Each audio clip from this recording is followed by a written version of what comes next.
polemik begitu ya, karena kita ketahui juga dari PT Vale Indonesia ini sudah menawarkan akan menawarkan juga ya sekitar 11% begitu ya dari sahamnya ini untuk diambil oleh pemerintah. Namun di satu sisi juga kita ketahui begitu ada desakan-desakan baik dari DPR maupun juga dari masyarakat bahwa kalau bisa Indonesia harus memiliki 51% begitu ya saham dari Vale Indonesia sendiri, sehingga akhirnya ini juga menjadi suatu polemik dan juga perbincangan tersendiri begitu ya. Saya akan ke Anda Pak Ahmad Reddy, seperti apa tanggapan Anda terkait dengan hal ini?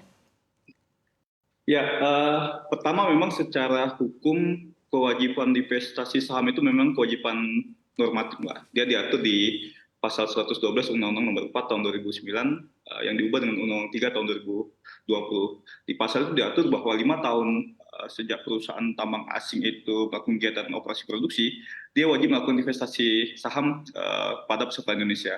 Nah, peserta Indonesia itu di undang-undang jelas, di situ ada pemerintah pusat, pemerintah daerah, BUMN, dan BUMD. Jadi kalau ditanya bagaimana kewajiban investasi PT Vale, ini kewajiban undang-undang. Bahkan sebelum Undang-Undang 4 tahun 2009 muncul, kontrak karya PT Vale dan pemerintah Indonesia itu juga sudah mewajibkan ada divestasi saham. Sekarang kan ada kakak nih antara Indonesia dan PT Vale ini, mereka terikat dalam hubungan hukum berupa kontrak karya. Nah, di kontrak karya PT Vale dan pemerintah Indonesia itu tertuang juga kewajiban investasi saham 51%. Artinya suka tidak suka, mau tidak mau, baik secara perdata, kontrak karya, maupun secara publik, kewajiban undang-undang, PT Vale ini tidak ada pilihan untuk tidak mendivestasikan sahamnya 51% kepada peserta Indonesia. Oke, jadi bukan sebatas desakan ya, tetapi memang sudah kewajiban begitu, sudah ada tercantum juga di undang-undang begitu ya Pak Ahmad Reddy ya? Betul. Seperti apa ya? Karena kalau kita berbicara tadi kan 51% targetnya, sementara Vale menawarkan 11%, pemerintah saat ini memiliki 20%, sehingga akhirnya 20% lagi ini juga masih menjadi pertanyaan kira-kira akan berasal dari mana begitu ya? Karena 20% yang ada, 20,7% milik publik ini juga saat ini tengah ditelusuri oleh pemerintah, dan kurang lebih indikasinya adalah ini adalah cangkang begitu ya dari perusahaan Vale sendiri begitu. Anda sendiri melihatnya terkait dengan hal ini seperti apa Pak Reddy? Ya, dalam konteks divestasi kan ada 3 hal yang penting, Mbak, perlu diperhatikan. Yang pertama adalah aspek filosofis, yang kedua sosiologis, dan yang ketiga yuridis. Nah, soal yuridis saya kira sudah selesai, tidak bisa dibantah bahwa Undang-Undang Minerba pasal 112 dan kemudian dipertegas di PP 96 tahun 2021 tidak ada pilihan. Seluruh perusahaan tambang asing itu wajib divestasi saham 51%. Itu tidak boleh diperdebatkan lagi karena itu adalah amanat dari undang-undang. Sekelas perusahaan macam Freeport saja yang sangat besar dan kemudian ini salah satu perusahaan korporasi terbesar di bidang emas, tembaga, dan perak, itu didesak untuk 51% dalam rangka melaksanakan undang-undang, mau. Ini saya kira bagian dari contoh bahwa ya secara yuridis, suka tidak suka, mau tidak mau, itu bagian dari alasan hukum.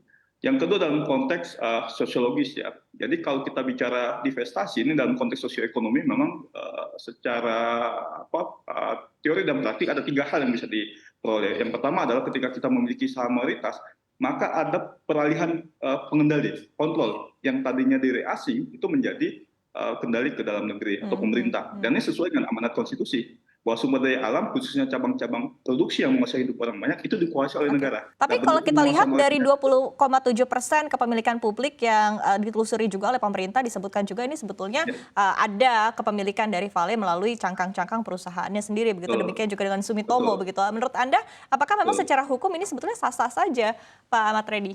Iya. Di undang-undang tidak memungkinkan, karena memang 51% itu jelas. Bahasa undang-undang itu yang memiliki 51% itu adalah pemerintah pusat, pemerintah daerah, BUMN, BUMD, dan swasta. Oke, tidak termasuk yang publik ya. Even publik diindikasikan juga, diharapkan juga sebetulnya bisa berpihak kepada pemerintah. Artinya tidak termasuk saham milik publik ya? Ya, silakan publik, tapi porsinya 49%, Mbak. Jadi 51% itu di bawah kendali negara, baik dia pemerintah langsung ataupun BUMN. Silakan 49%-nya misalnya di IPO kan ke publik. Tapi 51% itu ya harus dikuasai oleh negara. Nah, 20 yang sudah dimiliki oleh Min ID hari ini, 11% yang akan ditawarkan, plus 20% lagi ini juga harus kemudian bukan saham yang dimiliki oleh publik, tapi 20% ini ya saham yang dimiliki oleh pemerintah Indonesia. Nah, kan dalam konteks 51 itu ada 49%. Nah, 49% yang menjadi milik dari Vale, PT Vale Internasional ini kemudian ya itu harus diinvestasikan. Karena tidak boleh kemudian atas nama publik dia menguasai 20% yang menjadi hak pemerintah. Karena undang-undang mengatakan 51% Oke. itu hak negara, hak Ya. hak, publik yang ternyata juga ya cangkang 80% dari 20% Oke. itu ya, itu juga.